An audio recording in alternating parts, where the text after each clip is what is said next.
Hello and welcome to this video with the lovely Liz Nagle, Self-Mastery with Liz Nagle.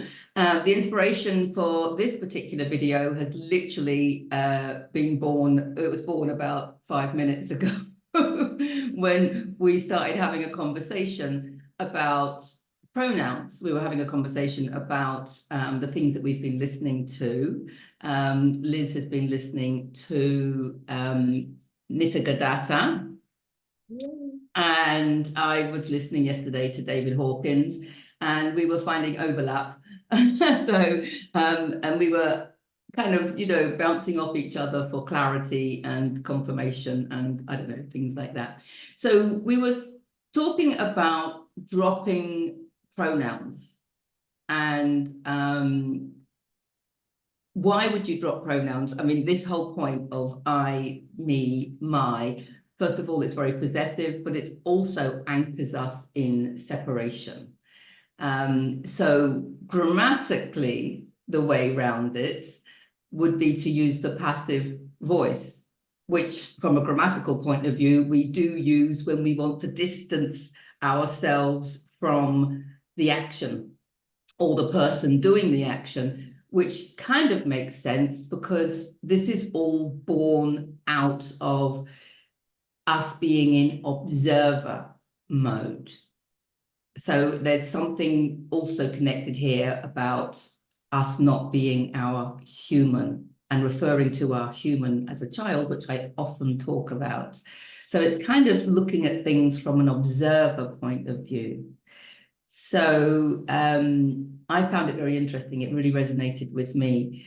Me. And then Liz and I were talking about how do we talk about this stuff without using pronouns. And the only way I think around that would be to refer to our humans as Liz and Deborah and to detach from the identity of being Liz and Deborah. But Liz and Deborah are still our avatars that we've chosen to experience and express ourselves through.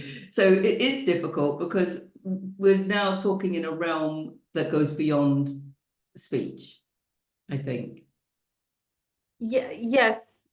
Or we revert to the royal one. One feels this, one is doing that. Oneness. Yes, that of course is an option. Grammatically, we could use one or one, we, they, I guess. Yeah, but they are still pronouns. Yes. But yes, it's so the way I first heard this, it was in a little clip.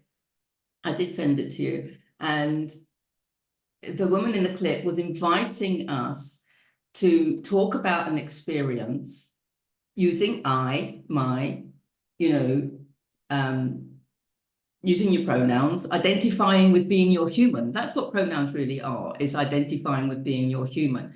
And then she suggested referring to the experience again, but in the passive voice. She didn't say it that way, but she was using the passive voice. Sorry. You're the school teacher, so give me an example of the passive voice. Yeah, I was going to say passive voice kind of is my way. So instead of saying he broke the window, you're going to say the window was broken. So you're not saying who did it. And you're just saying that the action happened. So from this perspective, it's the experience happened, but nobody actually did it. So using the passive voice, you're distancing yourself from the person that's actually done it.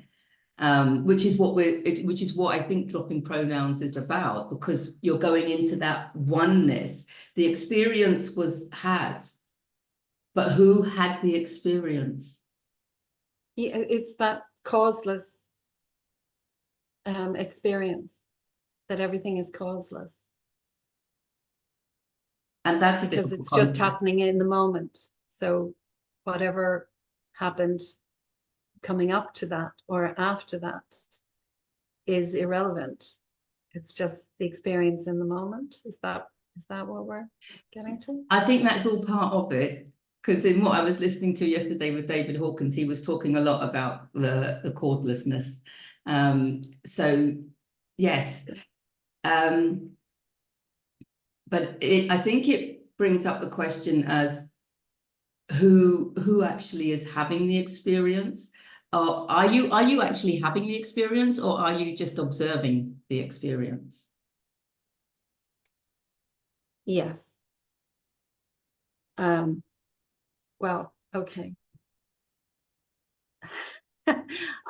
Because I want to lead into my bit now. You done with your pronouns?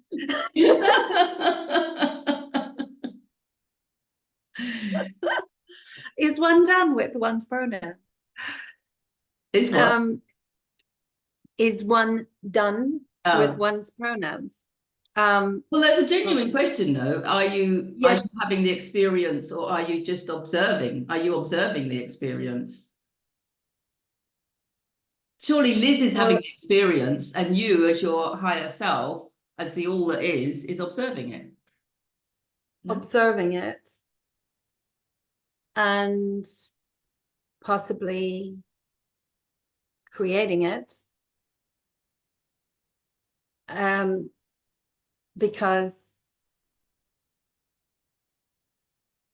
oh my goodness, how do I say I am without pronouns? A conundrum. Yeah. So if the I am is the being before thought, before an idea,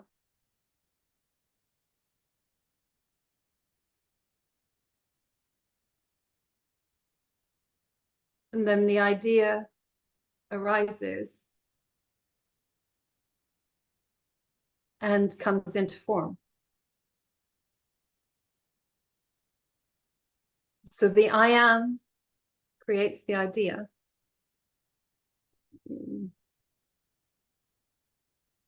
And the idea filters down into form.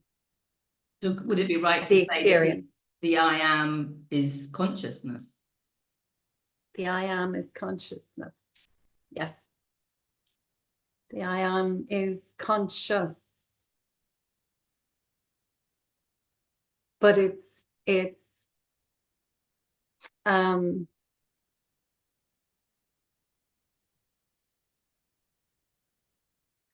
sorry, losing the power of words. So I think we're in a realm where it's all telepathic and not spoken. I have something I prepared earlier. Can I show it to you? Please do.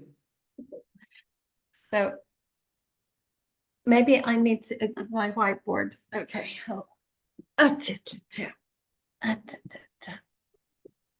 So I do have something I prepared earlier. Yeah. Let me lift that up and see. Is it readable? Yes, it is. Wave, I am. So I am is like a frequency wave. So if, yeah. And then there's the idea or thought that is born out of the I am frequency wave, which filters down then from the wave to the particle, because the intention, when we focus on the wave, it drops into particle, into matter, into form. And the that's thought creating. can be, I am this, I am that, they are other. We're stuck in pronouns again. We can't have this conversation without pronouns. Maybe it's two different subjects. What this aha moment that you've had and this aha moment that I've had are two different perceptions. Are two ends of the same thing, though, no? I don't know. I don't know. I like having these conversations because it helps kind of clarify it to me, because at the moment something's come in receptively, but I mean, yeah, I'm trying to make sense of it myself. Me too. Me too. So this is what I got. So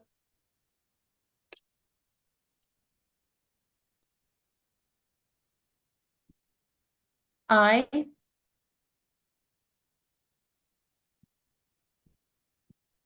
am becomes I am. I am. Mhm. And then that looks very much like a sound wave. And I don't know, I'm really feeling this, but what I know I said it earlier, and I don't know whether it's relevant or not, but so the way I feel about the frequency of um, I am is the consciousness, and it's the consciousness that's carrying the power, because we know that what we put after I am is going to come into physical form. So if Yes. you're saying I am unworthy, you're going to bring that into physical form. And then we did touch on whether it can be other forms of the verb to be, only because I'm thinking a number of people that believe the world is an unsafe place. Yes. And then if you are creating it through. So I think what I'm just getting is that, yes, you think the world is an unsafe place and you're using the verb to be, but the reason that I am is more powerful than other forms of the verb to be is because we are the creators and we create from our own frequency, and what we say about ourselves is what's governing that frequency. Yes. There is only me. See? Yes. There is only me. And I am the center of my reality, my experience. And everything is relative to my frequency. Yeah. Yeah. And relevant to your frequency and to the level of consciousness behind your use of the word or the frequency. It's magic, it's a spell. I am is probably the most powerful spell that we have. Yes. Yes. So whatever we put after that is literally going to come true. Yes. Because yeah, that's what my little drawing shows. Yes. So yeah, so I is a frequency. So whatever my level of consciousness is, that's my frequency. That's the frequency of this human. And so when I think I am this or I am that or they are other, or whatever I think about anything and everything is what I create in my experience. Yes. But this from my level. But this is such an important point, isn't it? I know. Because this is where, the world is an unsafe place is a big one. And well, my world is not an unsafe. no, my world is not unsafe. It's a beautiful, safe place. Exactly. And I often say this about the knights in tarot, that we are protected by our level of consciousness. Yes. We are protected by our level of consciousness, because I believe that, well, how can the world not be a safe place when it's a reflection of love, the love that I am? Yes. And it's not exactly. even the love that I feel, it's the love that I am, because I have an understanding that I am divine love. Whatever that I is, whether that I is Deborah, that I could be my emotional body, it could be my mental. I know. I think it's the higher I. I think the I is the absolute. That was the other.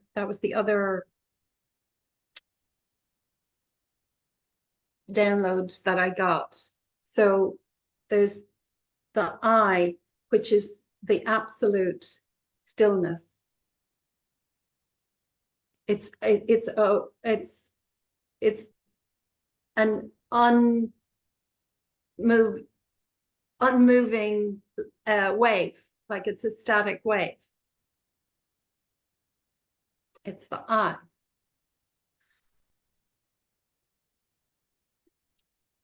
So it's absolute stillness, and the am is the form, the ma, the ma'am, matter.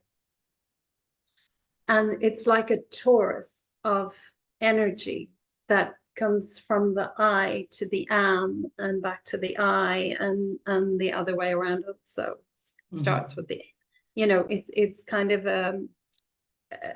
self-perpetuating gyroscope like type thing. So it's yes, feeding energy in and out of each other. It's feedback loop, which is a torus of energy between the I and the am. So the I is the absolute, and the am is the consciousness. And then the consciousness, we're getting stuck with words. So that the consciousness, then there's the idea comes out of consciousness and the form becomes matter. Yes, I agree completely. The way I would word that, though, in my please. understanding, no, I'm not saying it would be any better. I'm just saying I'm just trying to consolidate it in my own thinking. But I often do refer to consciousness, thought, word, deed. Yes. I think, are they from the Bible, those words? I don't know why they come to me. But anyway, so what we're saying is the I is the consciousness.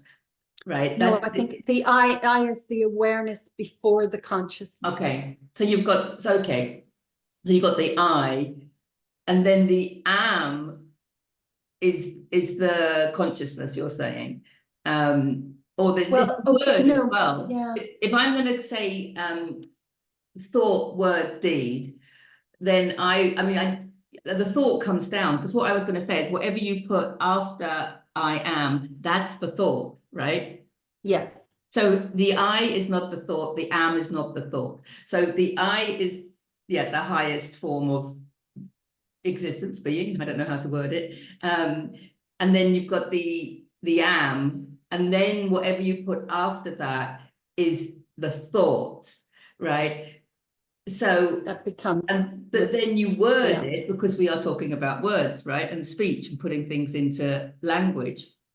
So then you've got the thought, you say it, and that's what's putting it all into form. Yes. Yes. So if we go again, and I still haven't figured this out fully, but to the film projector, the old analog film projector box. So the light is the absolute, the I, the one, the absolute. That's what I hear other people calling it anyway.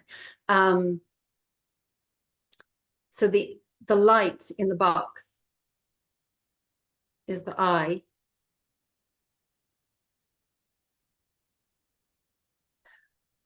The am is the film, I think. There's a gap there between the film and the light. That is the I am, that is the consciousness. And the script would be the thought. Yes. Yes. And then we project that into our reality, onto the screen of our reality. Yeah. There's something, I haven't fully got words to fill in all those bits. Well, there probably aren't words, and David Hawkins refers to this quite a lot, and he has a little chuckle to himself, which I find quite funny. I was listening to the audiobook, and it's him, it's his own voice, and he says things, and then he has this chuckle, and when I don't find it funny, I realize that I haven't understood what he said. Well, yeah, I think one of the reasons I don't have words, though, is because I don't have a full understanding of it. I haven't figured it, you know, it's not clear to me yet. Yeah. But I know there's something to it, but I haven't got the physics of it. Yeah. Yes. So, but tapping into that I-ness, it's the oneness, isn't it? But we were referring to I being the light. and being the first port of call. It's like it's the source energy, no? It is, yeah. Yeah, it's source. It's all that it's what exists behind, beyond all existence. Behind, it's foundational. It's behind, through, in, of all existence. And because of course it's risen so far above thought, right? Because we've just said that thought is what you put after I am. Yes. So this goes way beyond thought. And this kind of it does kind of match up with the energy update through tarot this week, where it touched on thoughtlessness Yes. and opinionlessness. So that's something that I'm kind of experiencing for the first time, having been very, proactive in shifting negative thinking into positive thinking, which is one of the things that I like to share with other people and still do, obviously, because it's a very foundational and important step in the process, of course, to go from contraction into expansion. But now we're kind of taking it from positive thinking into no thinking. And my first thought about that was, if my positive thinking is so expansive because I love myself and the world is wonderful and everything's perfect and I'm in such a state of excitement and expansion that I felt that to go into thoughtlessness would bring that frequency down. But of course it doesn't, because what you're doing is you're going into a state of bliss, or we could call it doziness. What? Doziness. Just being dozy. No, I don't see it that way at all. I see it as clarity. I see it as equanimous. It's neither high nor low. It's just that, it's just that feeling of isness, as Eckhart Tolle says. It's that joy of isness. Yes, but my point is that the frequency of that state of being is higher than the frequency of the positive thinking. It is. It's not as exciting.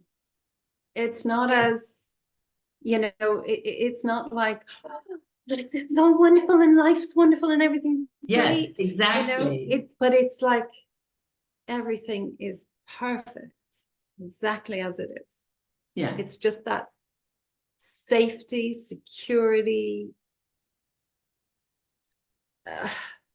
feeling at home. You're home. Yeah. The blissness. The blissness of the isness. But my point is that, because we've talked before, haven't we, about this, sometimes I can be an overexcited puppy and like toning it down, and I'm like, yeah, but I like being happy and excited, but it's not toning it down. That's my point. That's what I'm experiencing. It's going beyond. It's going beyond. Exactly. It's going beyond. But I hadn't really experienced that before. So that's Fabulous. Yeah, it's gorgeous. A gorgeous place to be. I think a lot of people are having these kind of realizations and upgrades, especially this summer, what with Lionsgate and the astrology this week, which is really powerful. So we're recording this on the Tuesday, the 20th of August. So we're still in the energy of yesterday's full moon. But also here in Spain, of course, it's been the usual height of Spanish summer with the temperatures that make you just want to be indoors. Yes. Or it's outdoors. The first time I've had my hair, we both have our hair done. It's the first time I've had it done in ages. Exactly. But I still have a fan right on me here. But so do I. But I'm hopefully the temperatures will be dropping a little bit. But it has given us the perfect opportunity to be, and everything is as it should be in that way. Yeah, and to hide away in well, for me anyway, hiding away in my cave here in my house, it's just like a cave downstairs where it's nice and cool, and I've all the shutters and everything closed, so it's dark, and I'm just drifting in and out of meditation, contemplation, sleep, and you know, it's just like been this beautiful time to myself, you know, hermetic time. Yeah. Fabulous. And the level of gratitude, I feel a level of gratitude, and I always do, but just the fact that we've had this time and we can use it in this way. Very privileged. Because Very to be honest with you, I thought I would be listening to a lot of audiobooks over the summer, but in fact, the one that I was listening to yesterday, it's the first time I've really been listening to one, because I haven't even wanted to do that. Yeah. So it's an interesting one. But it'd be interesting to hear in the comments anyone else that's had similar experiences. And Yes. Or if they understand what frick we're talking about. maybe they can give us some clarity. That Yes, would be please. we would welcome that. Yes. But also just moving into experiences of being that become difficult to put into words. Yeah. Which Yeah. means it's difficult to do a video about them. Well, yeah. I mean, there's words like, you know, peace, love, harmony, and all of those that can sound a bit trite and twee, but when you experience them, it's like they just take on a whole other worldly meaning, you know. And that's what's hard to describe. That's what's hard to get across and portray. Yes, I think for me personally, one of the biggest lessons over the last few weeks, which I think has really served me, and I'm sure it's relevant for a lot of other people as well, other parts of me, is this releasing resistance. So it came up also in one of the recent energy updates, that people feeling tired and exhausted, and maybe with symptoms or aching body or headaches. I mean, all these what we call ascension symptoms or whatever you want to call it. But I was experiencing a lot of that. And I realized it was so big for me, and I'm sure you've experienced this before, but for me personally this summer, it's been my biggest takeaway, was that I realized that my suffering was being caused by my resistance to feeling the way I was feeling. And also the words around it. This is why I'm now quite, I don't think sick, ill, unwell, these words are not relevant. I think the body is always well. And even when it's experiencing symptoms, it's self-healing itself really well. So I think that's that for me was an aha moment, that when I released the resistance to feeling the way that I was feeling, the suffering went. There was no suffering. I was just being. I was just being. And I understood that my higher self wanted me to just be.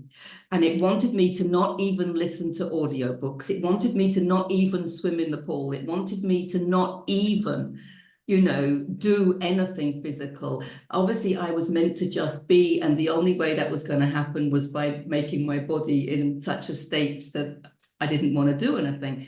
But once I released the resistance to all of that and allowed that state of being in, and I think that's a really important point.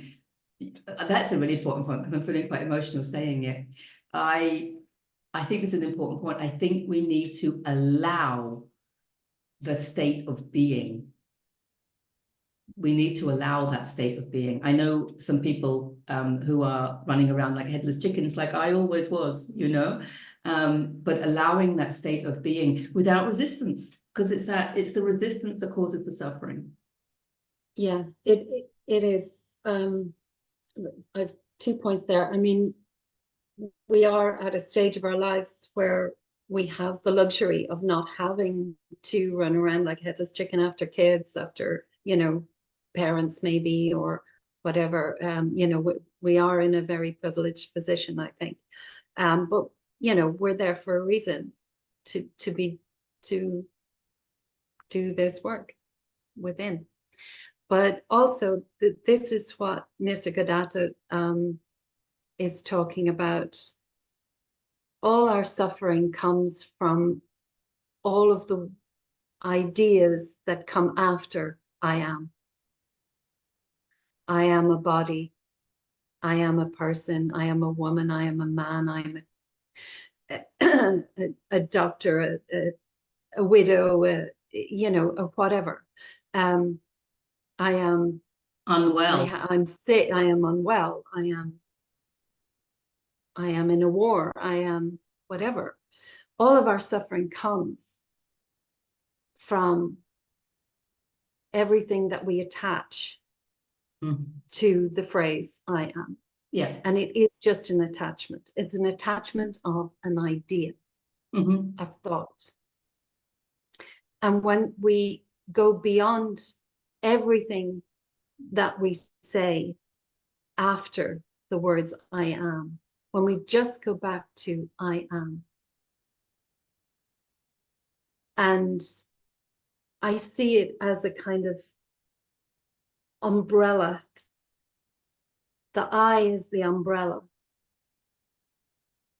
that takes in everything that I know in my experience.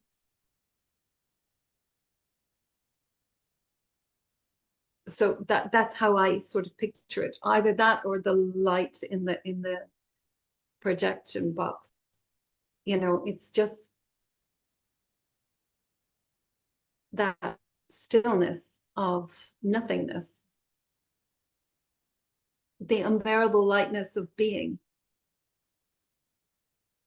But it's not unbearable. It's beautiful, but it's huge. But you do have to step back and back and back, be from the I am this or that or the other to I am, and then ultimately to I. But even just questioning what am I? Who am I? What is I? I think that helps me. What is I? That those kind of questioning, once you keep questioning all the time, you eventually get a little kind of a dissolving of another layer and another layer and another layer, and you just get a little bit more clarity each time. I hope. I think. Yeah, I don't think I'm quite there where you've just gone, but Sorry. no, it's good. I'm hearing it. I'm hearing it, and it's resonating. Yeah, definitely. I think you have. I think everyone has to come up with their own analogy or their own. Putting words on it just doesn't work. You've just got to at some point let go of all words and just sink into the feeling. Yeah, and also I think it's you have to experience it. It's one of these things you have to experience it to really understand it. But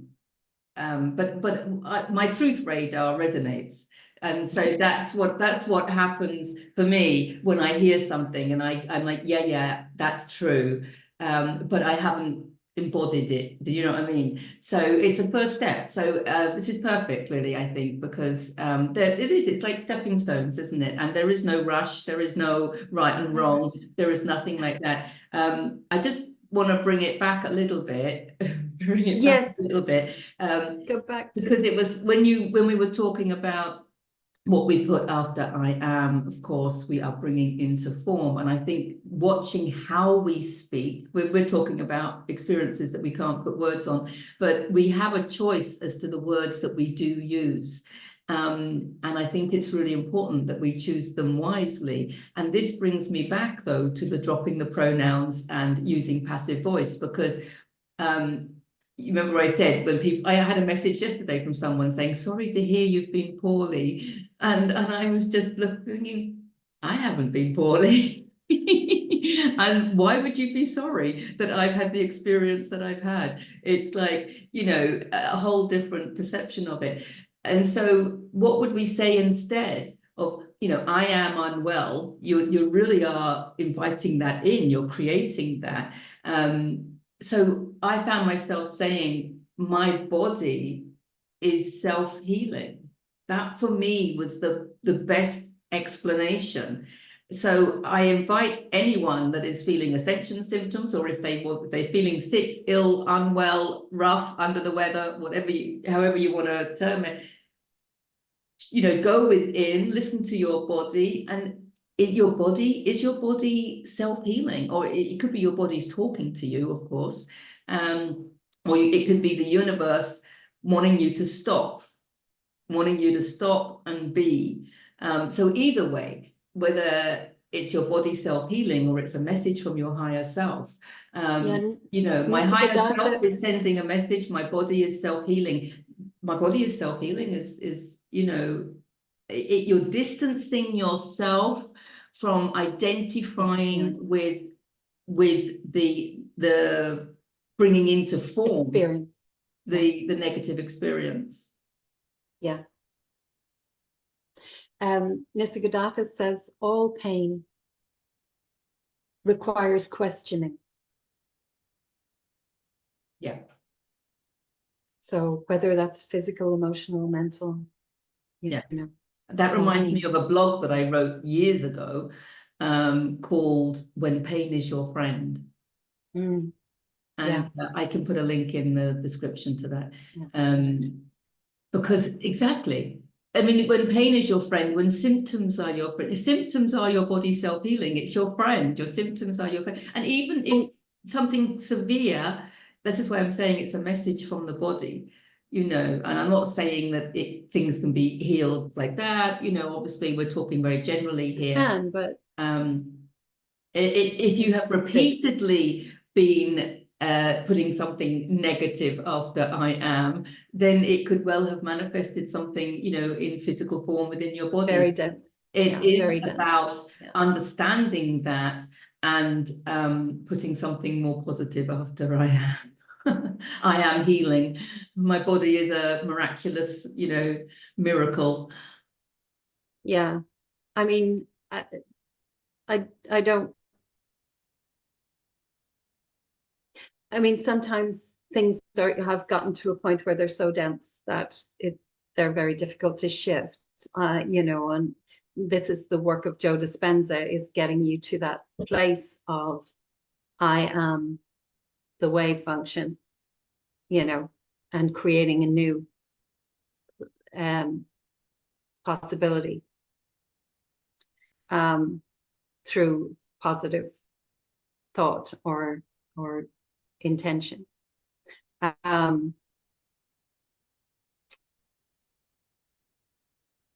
it's also, sorry, I just wanted to say, on you're talking about ascension symptoms, and yes, absolutely, I would call them possibly evolution symptoms, and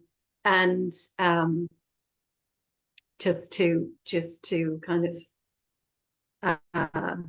give another perspective on it, because I see virus, excuse me, as energy packets of energy coming in at higher frequencies, and so our body has to adjust to those higher frequency bands, you know, when it's like moving the dial on a radio from one station to the next, you know, we have to go through that static time, and that's the symptoms that we feel until our body adjusts. And you know, some bodies really suffer in that adjustment. The higher frequencies, especially if there's a weakness or if there's a weakness there. Or a lack of understanding. This is where A understanding lack of is understanding or important. too much resistance.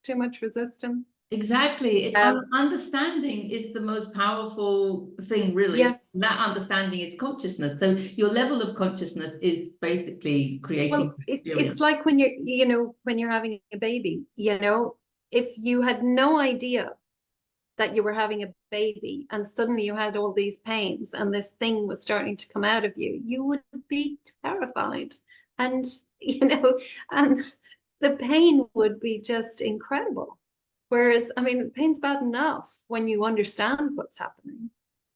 And so, yeah, it's not resisting really eases the process. Definitely.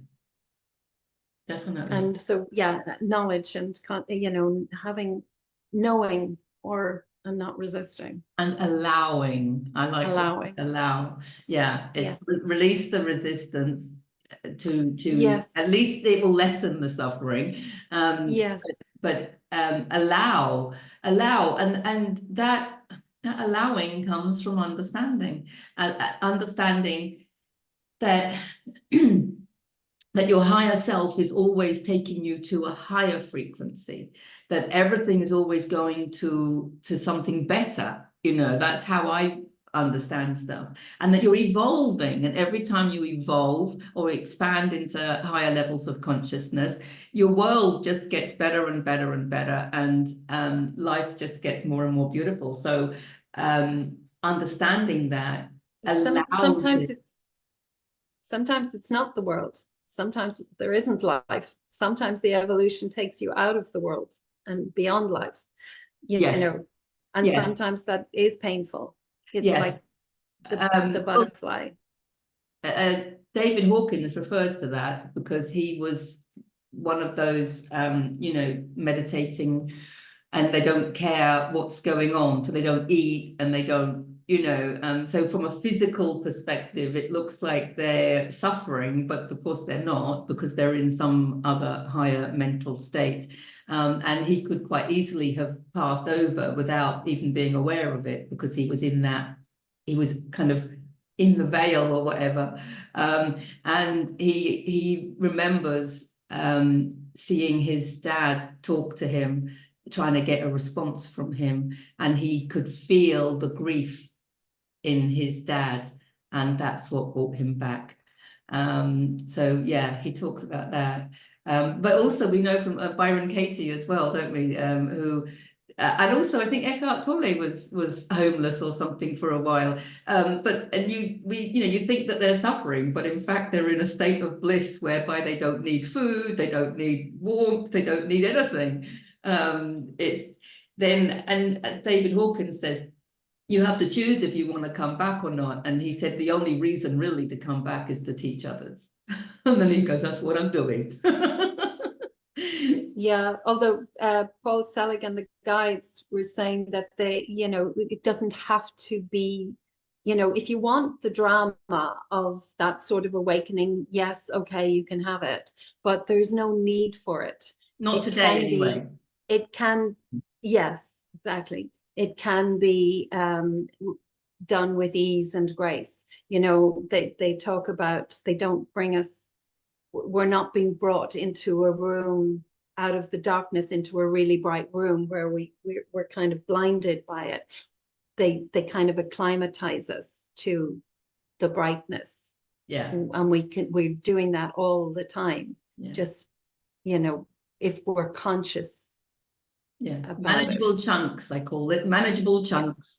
Yeah. And hopefully videos like this help. I mean, they certainly help us. We just like to record it and put it out there in case it helps anybody else. But yeah, I really appreciate having these conversations. Me too. Because yes, because I ended up listening back to one the other day and I thought, oh my God, I'd completely forgotten that. That's genius. I know. I knew that. I have to listen back to the energy updates because I always hear something. Like when I get to the end of them, I feel like I've just gone blah, blah, blah, blah, blah, blah, blah. And I have to just listen back, and I'm like, they always sound more coherent than I thought they were at the time, if that makes sense. I'm not But so sure um, about mine, but yeah, yours do well, for no, sure. I'm not sure about that either. But anyway, the point is we enjoy doing it. We Yeah, were going to have this conversation anyway, so we thought we might as well press record. So let us know in the comments if it's helped you in any way, or if you can give us some clarity, like I said before. Lovely Liz, is there anything you would like to say or share before we say goodbye? I don't think so. I think I've mumbled enough. If there is, we can Thank you do for another listening. video. Okay, in which case, thank you for getting to the end of the video, everybody. Thank you, Liz, for joining me, and I'm sure we will speak again very soon. Thank you, Deborah. Goodbye to everybody.